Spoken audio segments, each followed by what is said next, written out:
भुवनेश्वर प्रसाद जी की कहानी मौसी।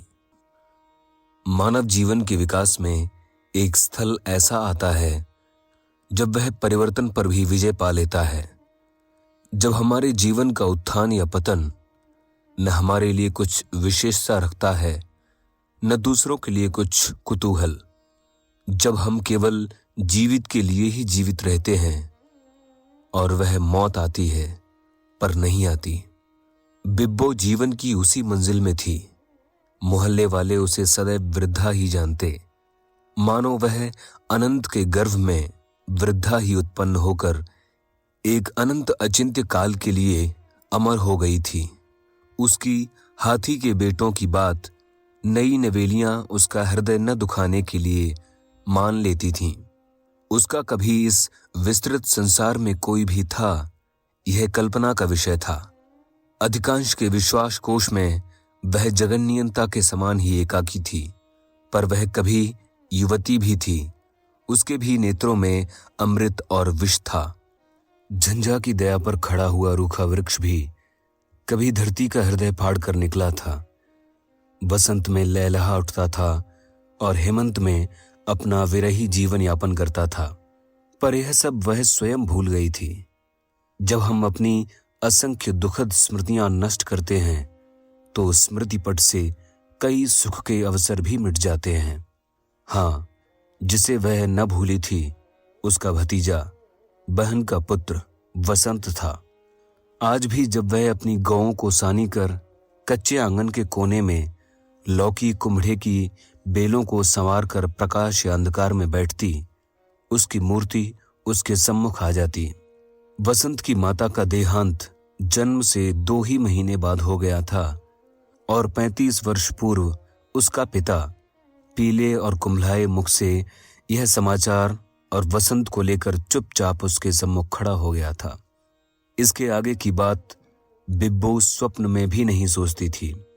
कोढ़ी यदि अपना कोढ़ दूसरों से छिपाता है तो स्वयं भी उसे नहीं देख सकता। इसके बाद का जीवन उसका कलंकित अंग था।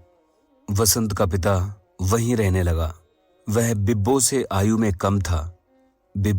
एकाकी बिब्बो ने भी सोचा, चलो क्या हर्ज है, पर वह चला ही गया और एक दिन वह और वसंत 2 ही रह गए। वसंत का बाप उन अधिकांश मनुष्यों में था जो अतृप्ति के लिए ही जीवन जीते हैं तो तृप्ति का भार नहीं उठा सकते। वसंत को उसने अपने हृदय के रक्त से पाला, पर वह पर लगते ही उड़ गया और वह फिर एकाकी रह गई। वसंत का समाचार उसे कभी कभी मिलता था। 10 वर्ष पहले वह रेल की काली वर्दी पहने आया था और अपने विवाह का निमंत्रण दे गया। इसके पश्चात सुना वह किसी अभियोग में नौकरी से अलग हो गया और कहीं व्यापार करने लगा। बिब्बो कहती कि उसे इन बातों में तनिक भी रस नहीं है। वह सोचती कि आज यदि वसंत राजा हो जाए तो उसे हर्ष न होगा और उसे कल फांसी हो जाए तो न शोक। और जब मोहल्ले वालों ने प्रयत्न करना चाहा कि दूध बेचकर जीवन यापन करने वाली मौसी को उसके भतीजे से कुछ सहायता दिलाई जाए तो उसने घोर विरोध किया। दिन 2 घड़ी चढ़ चुका था। बिब्बो की दोनों बाल्टियां खाली हो गई थी। वह दुधाड़ी का दूध आग पर चढ़ाकर नहाने जा रही थी कि उसके आंगन में एक अधेड़ पुरुष 5 वर्ष के लड़के की उंगली थामे आकर खड़ा हो गया। अब ना होगा कुछ 12 बजे, वृद्धा ने कटु स्वर में कुछ शीघ्रता से कहा। नहीं मौसी, बिब्बो उसके निकट खड़ी होकर उसके मुंह की ओर घूरकर स्वप्निल स्वर में बोली, वसंत, और फिर चुप हो गई। वसंत ने कहा, मौसी, तुम्हारे सिवा मेरा कौन है? मेरा पुत्र बेमां का हो गया। तुमने मुझे पाला है, इसे भी पाल दो, मैं सारा खर्चा दूंगा। भर पाया, वृद्धा कंपित स्वर में बोली। बिब्बो को आश्चर्य था कि वसंत अभी से बूढ़ा हो चला था और उसका पुत्र बिल्कुल वसंत के और अपने बाबा के समान था। उसने कठिन स्वर में कहा, वसंत, तू चला जा, मुझसे कुछ न होगा। वसंत विनय की मूर्ति हो रहा था और अपना छोटा सा संदूक खोलकर मौसी को सौगातें देने लगा। वृद्धा 1 महीने पश्चात तोड़ने वाली लौकियों को छाकती हुई वसंत से जाने को कह रही थी, पर उसकी आत्मा में एक विप्लव हो रहा था।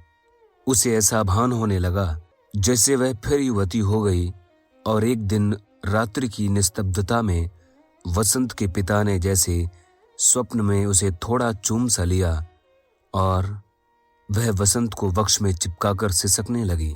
हो, पर वह वसंत के पुत्र की ओर आंख उठाकर भी नहीं देखेगी, वह उसे कदापि नहीं रखेगी, यह निश्चय था।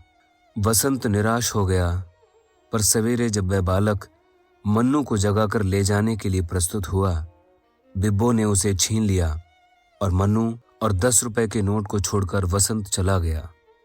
बिब्बो का दूध अब न बिकता था।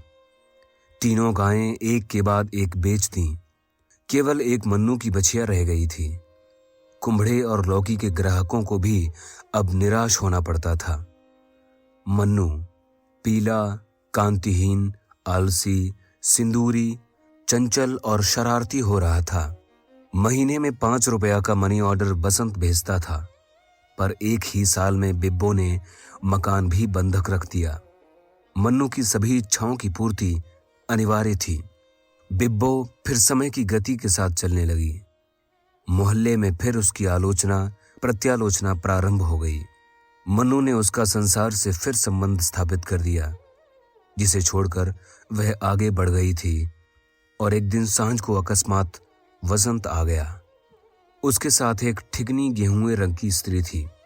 उसने बिब्बो के चरण छुए, चरण दबाए और फिर कहा, मौसी, न हो मन्नू को मुझे दे दो, मैं तुम्हारा यश मानूंगी। वसंत ने रोना मुंह बनाकर कहा, हाँ, किसी को जीवन संकट में डालने से तो यह अच्छा है, तो मैं ब्याह ही क्यों करता। मौसी ने कहा, अच्छा उसे ले जाओ। मन्नू दूसरे घर में खेल रहा था। वृद्धा ने कांपते हुए पैरों से दीवार पर चढ़कर बुलाया। वह कूदता हुआ आया। नई माता ने उसे हृदय से लगा लिया। बालक कुछ न समझ सका। वह मौसी की ओर भागा। बिब्बो ने उसे दुत्कारा, जा दूर हो। बेचारा बालक दुत्कार का अर्थ समझने में असमर्थ था। वह रो पड़ा। वसंत हतबुद्धि सा खड़ा था।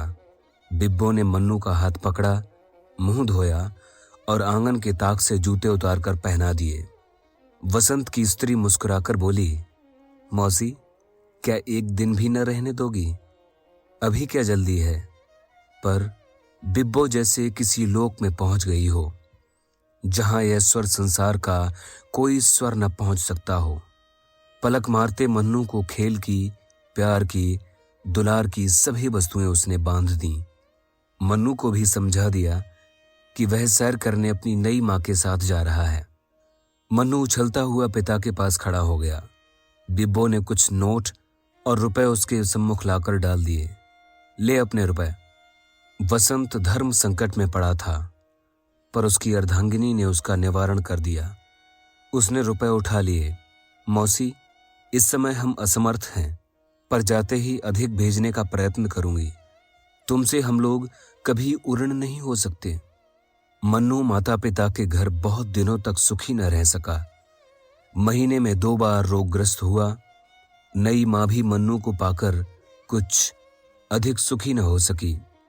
अंत में एक दिन रात भर जागकर वसंत स्त्री के रोने धोने पर भी मन्नू को लेकर मौसी के घर चल दिया। वहां पहुंचकर उसने देखा कि मौसी के जीर्ण द्वार पर कुछ लोग जमा हैं। वसंत के इक्के को घेरकर उन्होंने कहा, आपकी यह मौसी हैं। आज 5 दिन से द्वार बंद है। हम लोग आशंकित हैं। द्वार तोड़कर लोगों ने देखा, वृद्धा पृथ्वी पर एक चित्र का आलिंगन किए नीचे पड़ी है, जैसे वह मरकर अपने मानव होने का प्रमाण दे रही हो। वसंत के अतिरिक्त किसी ने न जाना कि वह चित्र उसी के पिता का था, पर वह भी यह न जान सका कि वह वहां क्यों था। भुवनेश्वर प्रसाद जी की कहानी मौसी। कथावाचक निर्मल मिश्र।